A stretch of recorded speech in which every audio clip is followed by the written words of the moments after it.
So hi, welcome to the Good Noise Podcast. I'm Shane, I'm Glory. and we're here with, Jeff Todd from I Call Fives. and we're gonna have some questions to say about their upcoming EP, Not For Everyone. So congrats on that, by the way. How do you feel about the response to the announcement so far?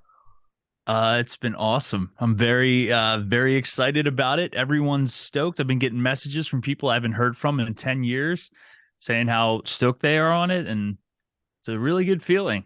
You know, Oh, yeah. I'm an old man now. You know, I had to put my walker away before I hopped on. It was it was exciting to see the response. We had so many people reach out and say how excited they are to hear the new music, and I'm really happy everyone's enjoying it so far. It's fucking awesome. The EP's awesome.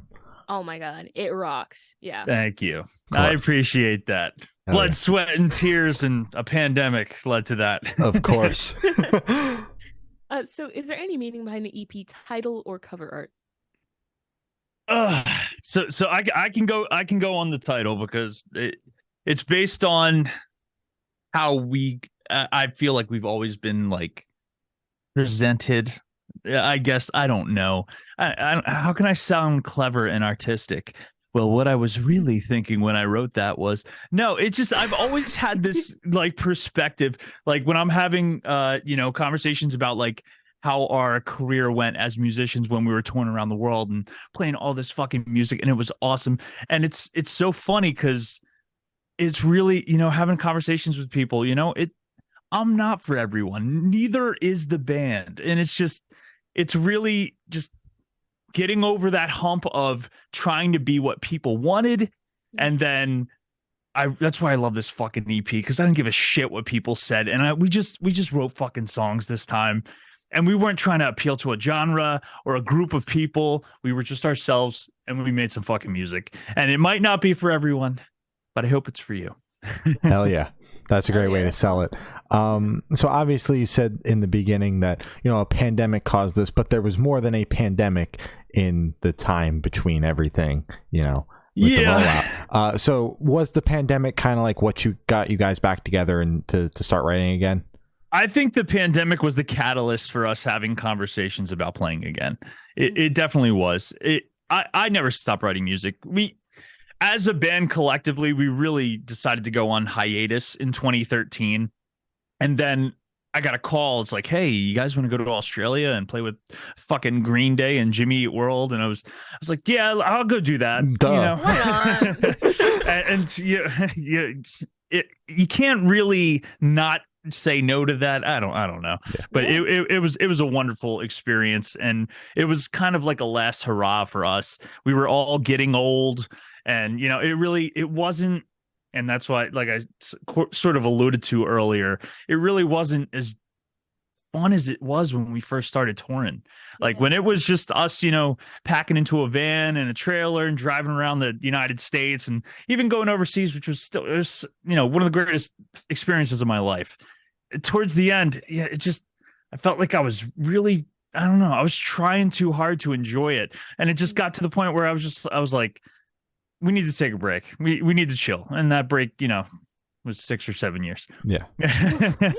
And God. So when you talk about like obviously coming back, are we talking just like you guys are gonna kind of release music, maybe play the occasional show, or like you planning to kind of get back into like touring and like album cycles and the whole fun thing? The whole shebang. Yeah. As much as I would kill for that to be the case, I can't lie. It's not going to be the case. Mm-hmm. We will continue to write music. We'll continue to play music. When we get the opportunities to play shows, we're going to play shows. But it's going to be more along the lines of like maybe like festival-esque shows. I don't see us going on a full tour. I have a 4-year-old in the other room that as much as I'd love to, take him around, the world and show him and stuff like that. It's, I don't want to take away from the life that he has here. He's going into school and stuff like that. And just like I have a family and, a beautiful wife, beautiful child, our entire band's all in like that area of their lives where we all, either, have a serious significant other. We, bought a house. It's unfortunately not a realism that I believe we can achieve at this moment. Mm-hmm. However, if we blow up when this album comes out and we're clearly soaring to the top of the charts, Yeah. and Blink asks us to do a co-headliner tour, I'll consider it. Yeah. But until that happens, we're just going to write music. We're going to have fun doing it. If we get the opportunities to play with some of our friends, then we're going to do it. Fair enough. But yeah. We'll see where it goes. Posed that's a similar question like that to Michael from Always Me, and he pretty much had the same answer as you, which is like, unless we get the world's biggest tour offer, or we have jobs, we have wives, we have kids, we're gonna play festivals and one-offs and leave it at that. I'm lucky enough I work from home. Like there's a whole, like, I'm looking at 4 monitors here, as you can tell. Like, I have a little bit of a setup. I used to stream on Twitch and turn on the lights, make it look cool. Nice. But like, I have a whole like work setup over here that like I would love to just take that laptop, throw it in a fucking van and start touring again, but again, there's just other obligations we all have at this point in our lives. But we always love playing music, so it'll always be a part of our lives, 100%. Hell yeah. That's good. So can you tell us a little bit about your writing process for this EP? Yeah. So like I said, the real core writing of all this really was kind of done in the pandemic. And when the pandemic first started, I worked in a bank. I worked at a very, very large bank. It's the second largest bank in the country. I won't drop any names, but if you Google that shit, you'll figure it out. But so I got sent home because I worked in like an actual branch. I was a financial solutions advisor. Nice. So if you guys need help with stocks, don't ask me because I no longer am. But they sent us all home, and I was sitting here like, I was like, wait, you guys are gonna like pay me to sit at my house? And I got this, and I always play music. If I have nothing to do, I go pick up my guitar. If I'm bored, I pick up my guitar and I start singing and playing. And whether that's me singing, cover songs or just joshing around, it always leads to me like, I think I got an idea. And then building around that. So the pandemic really gave me a litany of time to where I had this just, there's only so many YouTube videos you can watch. You can scroll through TikTok for hours, but like, I don't know. I've always considered myself like a creative mind. I always feel like I have to actually create as opposed to just like take in content. That's why so many podcasts were started and fucking Twitch channels. And it's just a way to express yourself. And like, that was such an opportune moment for me to take the world as I saw it right then and kind of put it into something creative, something that I enjoyed doing. So, oh yeah, makes sense. I talk a lot with my hands. I don't know if you guys noticed. Okay. I apologize. So, because you had all this time, did you write this entire album without consulting the band? Did you like write it and then be like, "Hey, I wrote all these songs. You guys want to do something with this?" So I wrote all the lyrics and obviously all like the melodies and stuff like that, but we wrote the actual like the music and the songs for the majority of it together. One of the coolest things that we did, so I have Logic. It's just a program, and we would send each other audio clips back and forth of ideas. So I sent like, here's 10 songs I wrote. I hope you like them. And if you told me that they're not good, I hate you, and we're not doing anything together again. Yeah. But out of that, like, it went from, like, here's 10 songs, but like, it really was just a collaboration of people sending shit, everyone in the band sending shit back and forth to each other.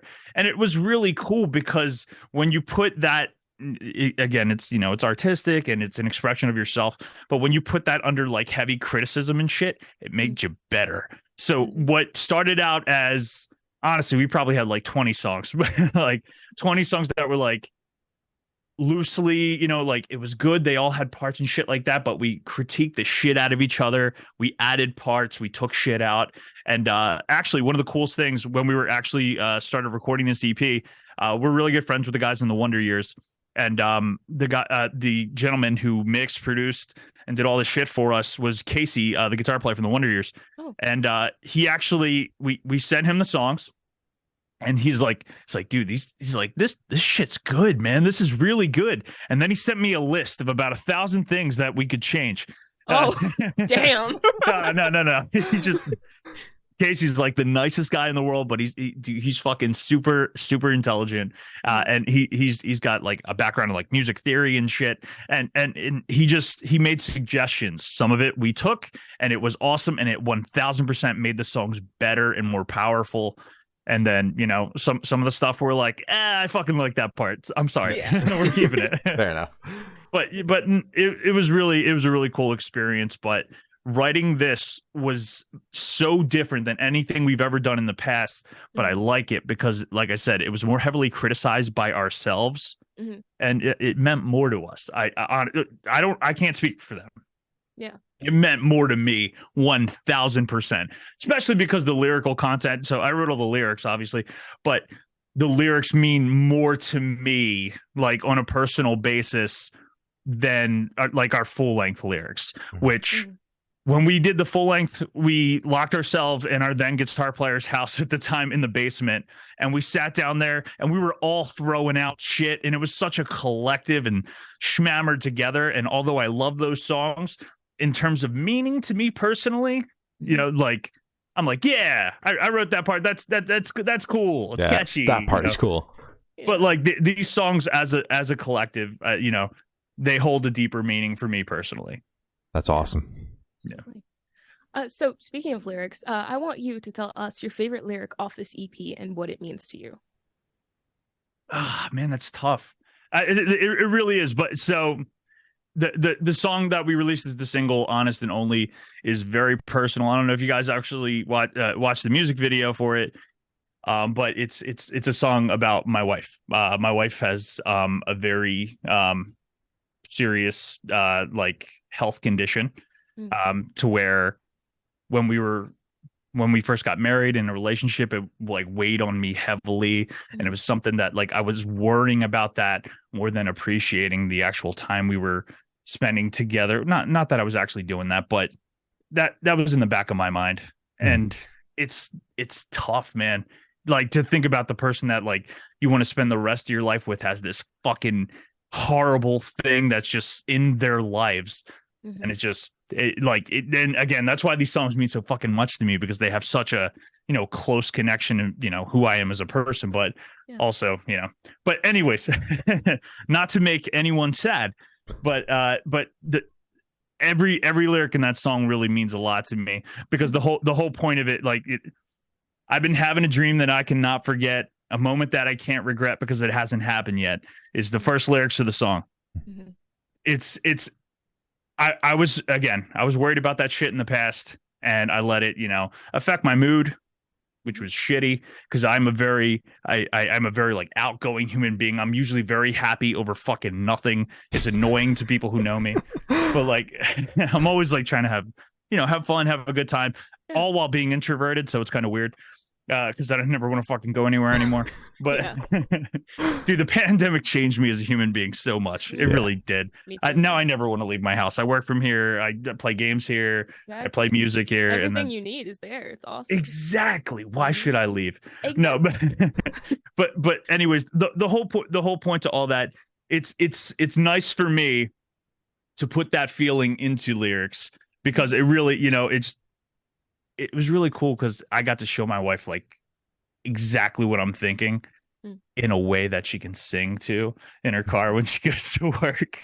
Yeah. That's awesome. And it's just, it means a lot to me. So being able to turn that into lyrics, that again, it's not a specific part of the song, but yeah, that whole song means a lot to me. Hell yeah. So I'm glad I talked the guys into letting that be the single. Hell yeah. Absolutely. So where was your headspace at while you're writing this EP? My headspace was really not the not for everyone thing. Really was my headspace. I wanted to write music that was for me. I wanted to write something because it was cool. I wanted to write something because like it was fun for me to play, and I wanted to turn whatever I was feeling at that moment into lyrics, and that's what. So not for everyone. I mean, it's kind of like heavy on the chorus and like harmonies and shit, and like that's probably the most like I don't know, the label like that one the most. This is like most commercially. The focus track for the EP bullshit, you know. Yeah, exactly. We're gonna push this one for playlisting. Whatever, gives a fuck. Nicest people ever, but who fucking cares? That means nothing to me. No, but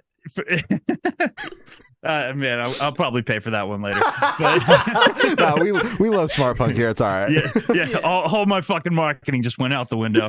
Well, the budget's zero now. That's crazy. Yeah, exactly. No, I'm just playing. But like for real, like it was just. I don't even remember what the fuck I was talking about. I just went off on a tangent. I'm watching You on Netflix right now, and I'm super excited. I'm like halfway through, and I don't know what's happening.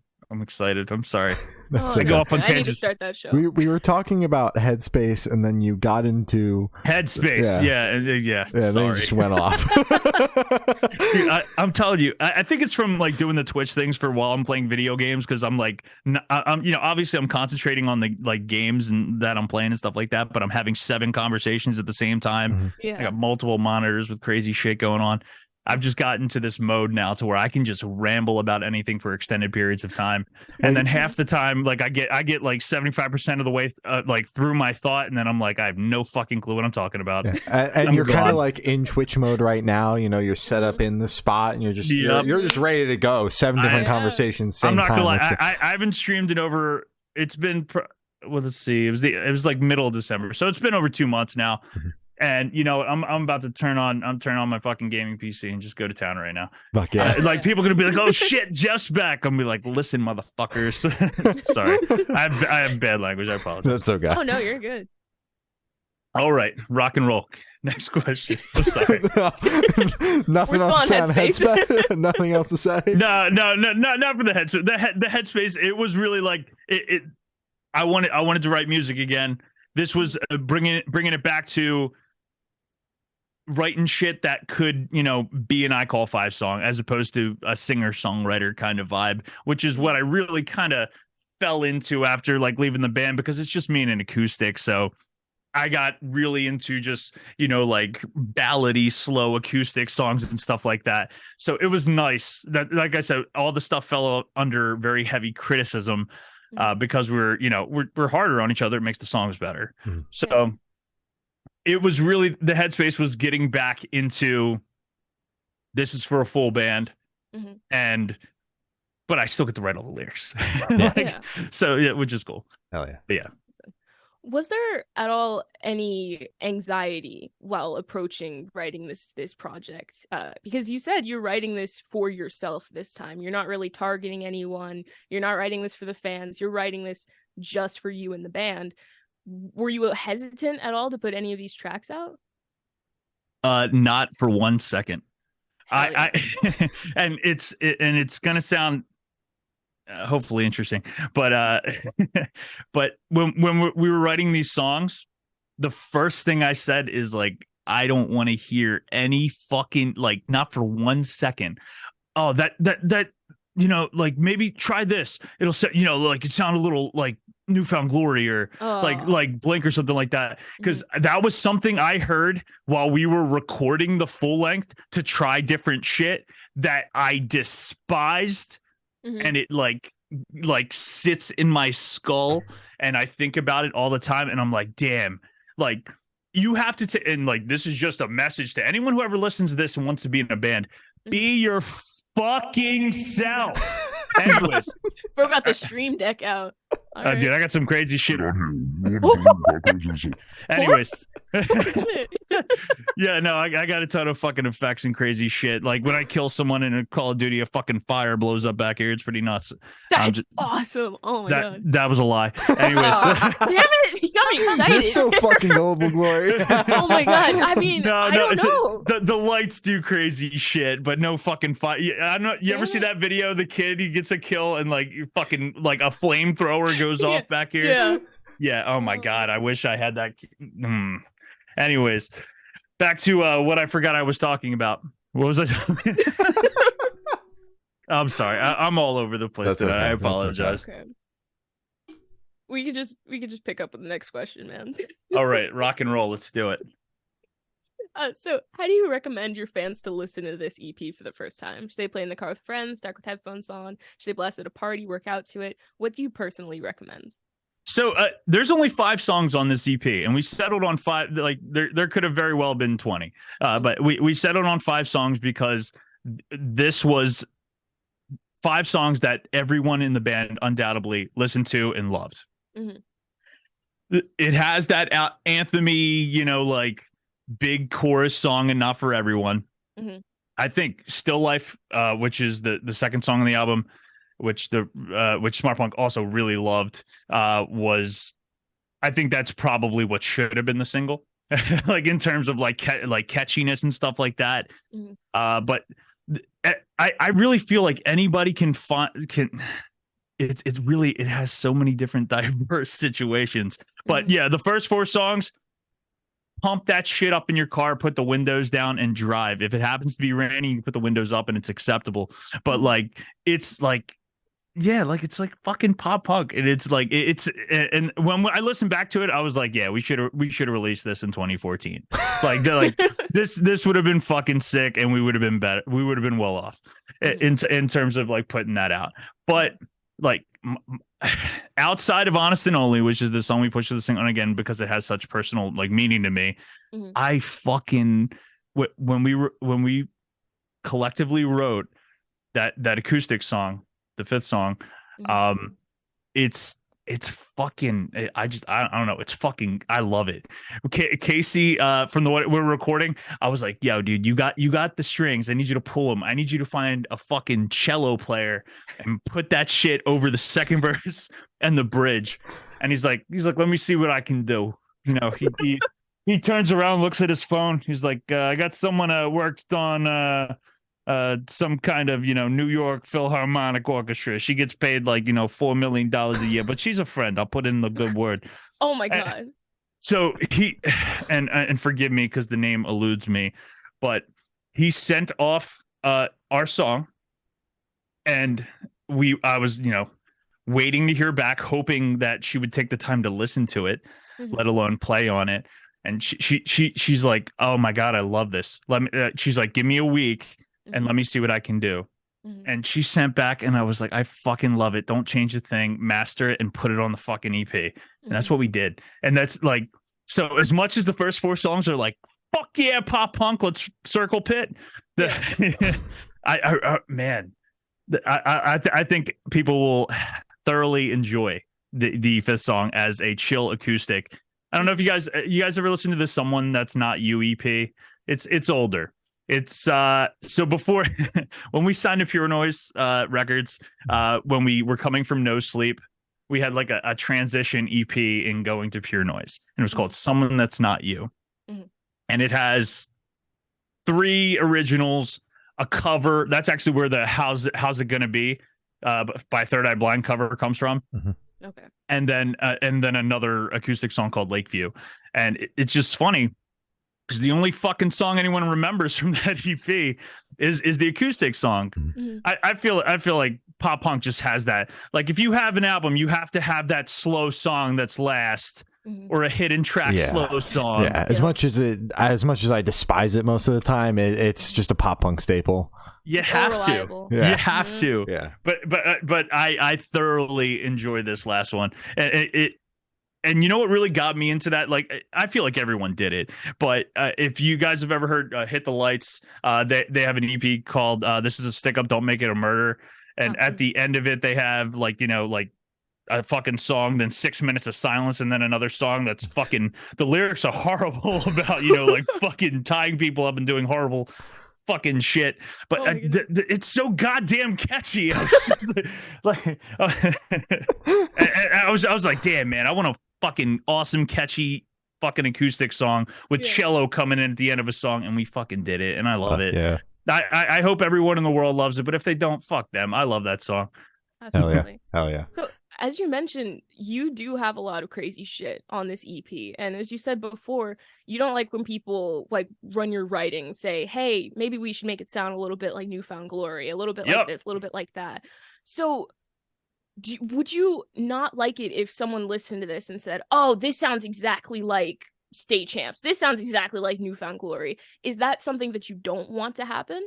No, I want anyone who listens to this to take it for what it is and how they enjoy it. One of the most important things to me, and that's what, like, even there's no change from when I was 19 years old and touring the country, and now I am 34. Fuck, I'm old, but like, there's no difference. Like, writing music, one of my favorite parts, and it's probably my favorite part. I love writing music, but playing live on stage is the best fucking feeling in the world. And that's why, like, we're playing our first show since 2016 or 2017 this Friday, and I have like fucking butterflies in my stomach. I'm so excited to get back on stage.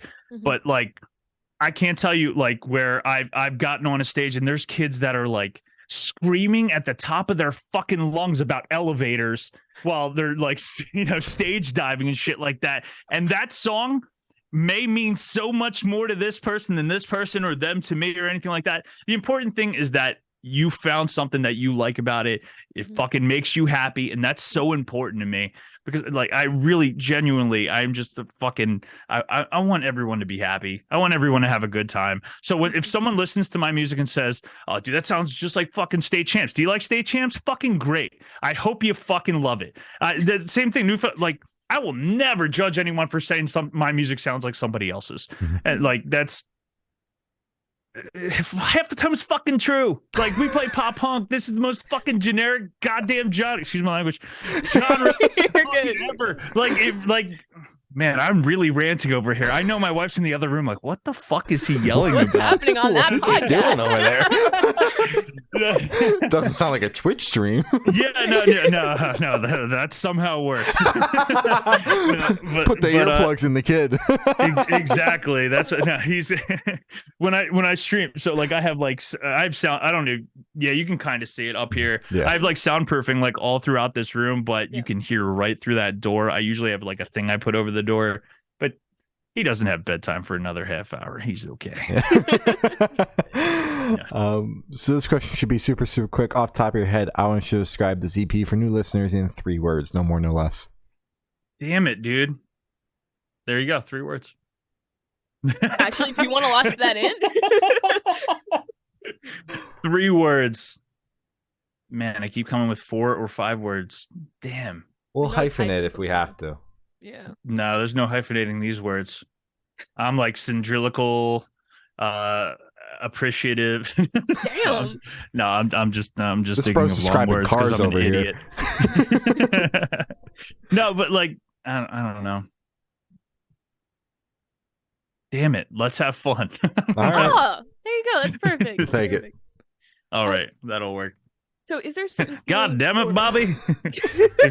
Those are my 3 words. Go.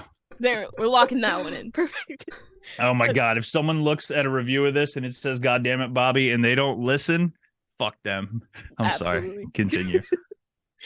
So is there a certain feeling or emotion you want this EP to invoke in your listeners? I don't know about invoking an emotion other than being appreciative for what you have.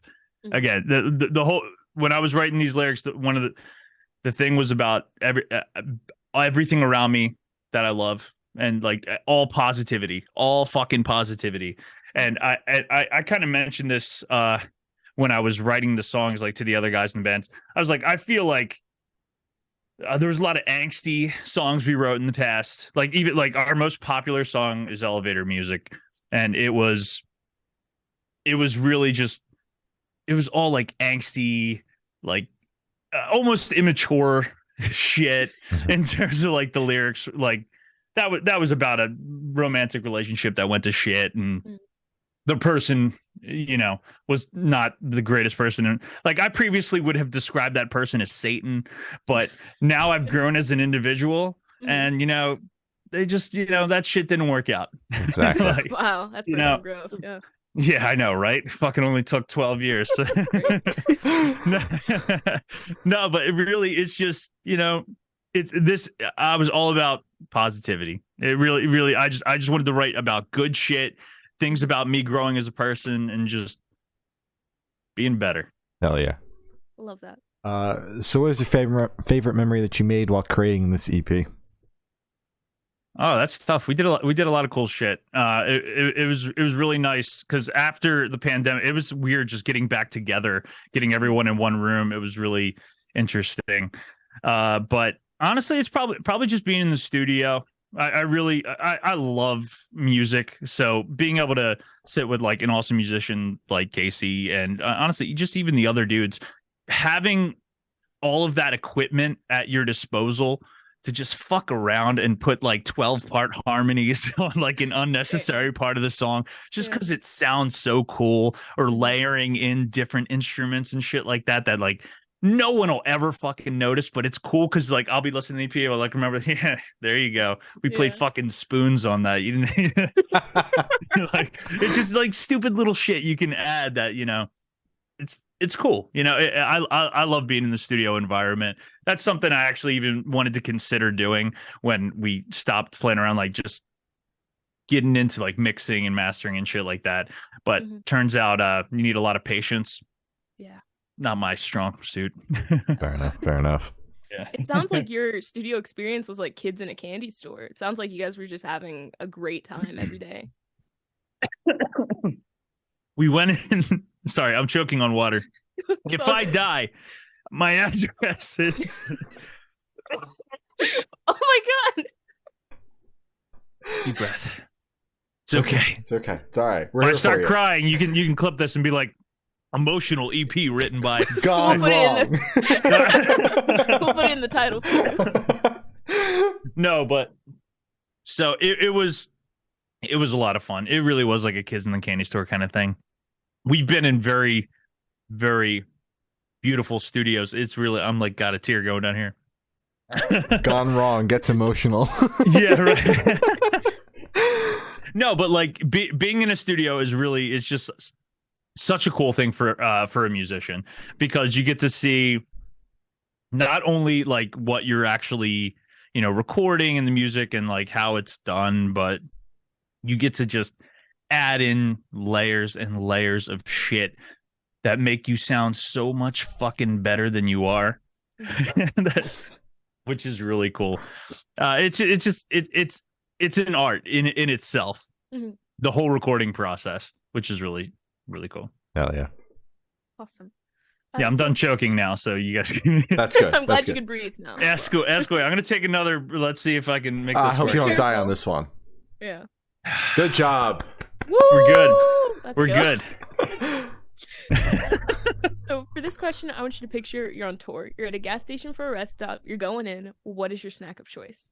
Oh my god! And now here's a question that I love, because touring was probably, like I said, I love playing shows and shit like that.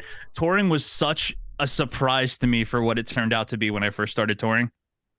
And I'm a fucking snack food like king, so I would like make it. And I drove a lot too, for like when we're doing the Boston trailer. Everybody else was like, "Oh, I'm gonna fucking sleep. I don't feel good," or so, like whatever bullshit they're doing. So like, oh, I'll fucking drive. I get to choose the music, and you know, it's just interesting. Unless it was overnight and I wanted to fall asleep and kill us all, but Happens. which we had to do it all the time. Yeah. But when I was walking to a convenience store, it was always, what new energy drink am I going to try at that time?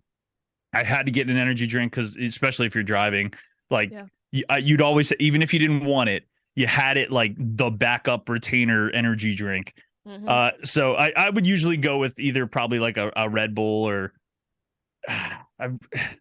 maybe a Rockstar, maybe like an Amp, something like that. I was never a huge fan of like Monster, or Rockstar was okay, but like Red Bull was the way.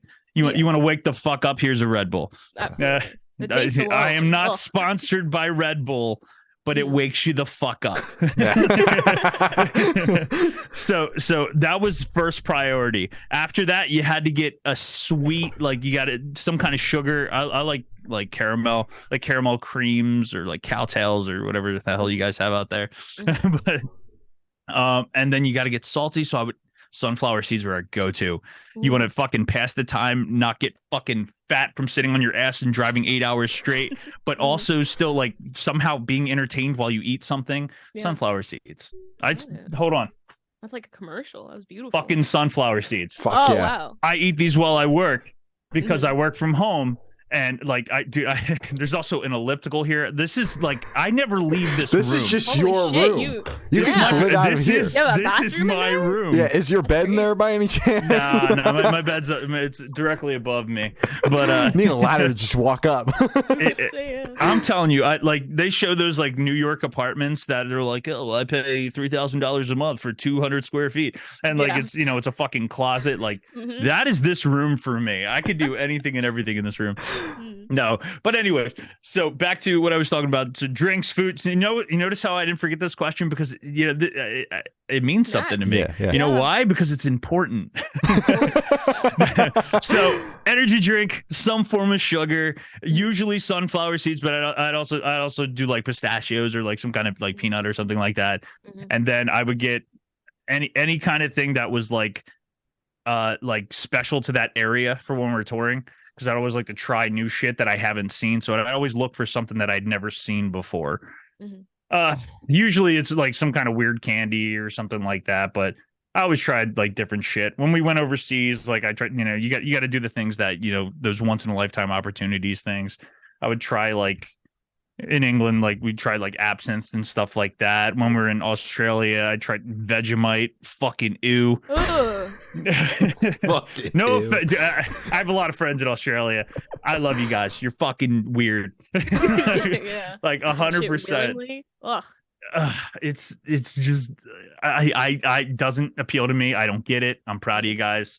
I feel like it was done by a dare, and then you guys just got used to it. Yeah, but yeah. So there we go. Gas station snacks.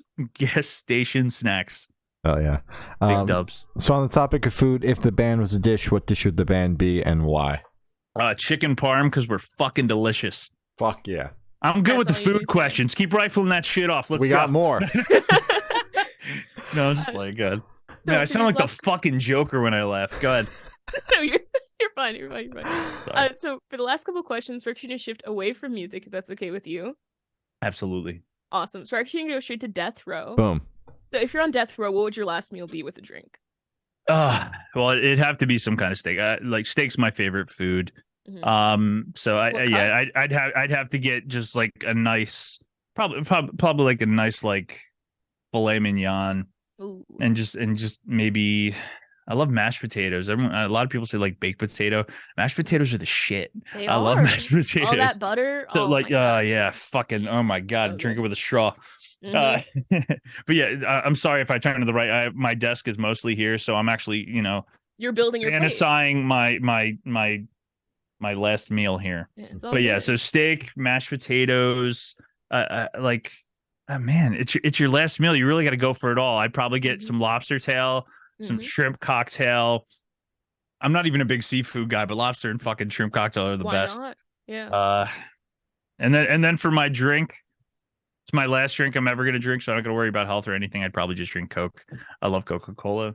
Nice. Oh, yeah. And I stopped drinking soda as much as I used to because living off, like fast food and shit for like 6 years straight while you're touring around gets old. And then you so I'm trying to, live a healthier life and shit like that. But every now and then you get a nice ice cold Coca-Cola and you're like, yeah, fuck my health. Yeah. So if you could live in one fiction world for a week, where would you live? One fiction world. Yes. That's tough. I'm a fucking geek. If you haven't noticed all the crazy shit on my walls, but I've been looking at those figurines in the back. I'm trying to figure out what they are. Yami Yugi from Yu-Gi-Oh, Link from Zelda, Pikachu. That's the Master Chief from Halo, Wolverine, so cool. Sasuke, Uchiha, Zabuza, Naruto. Yeah, I'm a fucking dweeb, but that's so awesome. it's shit that makes me happy and I like looking at it, so I put it there. But yeah, if I don't know, man, I would love to live in like a Pokemon world or something like that. I feel like that would be super cool. I don't know. I'd love to be a wizard too. That'd be pretty sick. Pretty awesome, yeah. I don't know if I had to go with one, I'd probably want to do something where I'd have some kind of superpower. So probably like I could be in the MCU. Just give me a superpower, and then I would choose that one. All right. Final answer. Sounds good. Okay. Any superpower. It can't be Eddie. You can't like stick me with the guy like whose nails grow long like fast. Like that's no good for me. Hell But like, no. yeah, if you gave me Wolverine's powers, I'd go wherever that universe is. Okay, good. that makes sense. I respect Yeah. So I have the honor of asking the last question. Every single person we've spoken to has actually said it is the most important question. Already? What is your favorite color? Orange. You have a specific shade of orange? It's a brighter orange. I see it in my head. Yeah, I wouldn't call it neon, but it's like it's close to that. I've always loved orange from a very young age. I like purple. Purple's good as well. But orange wins it out. This is a very important question. And if people is. don't think about this like throughout their lives, and like a lot of people are like, that's fucking that's weird. Everyone has it. Everyone's thought about it. Everyone's contemplated in their head, like, you know what?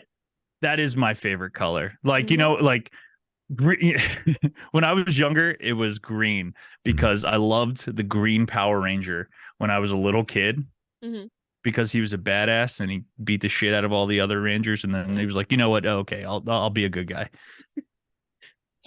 So it was green, like growing up, but then it just like in actual appearance, I love orange, fucking everything. I know my background's like blue. That's just because I have blue eyes and it makes them pop. But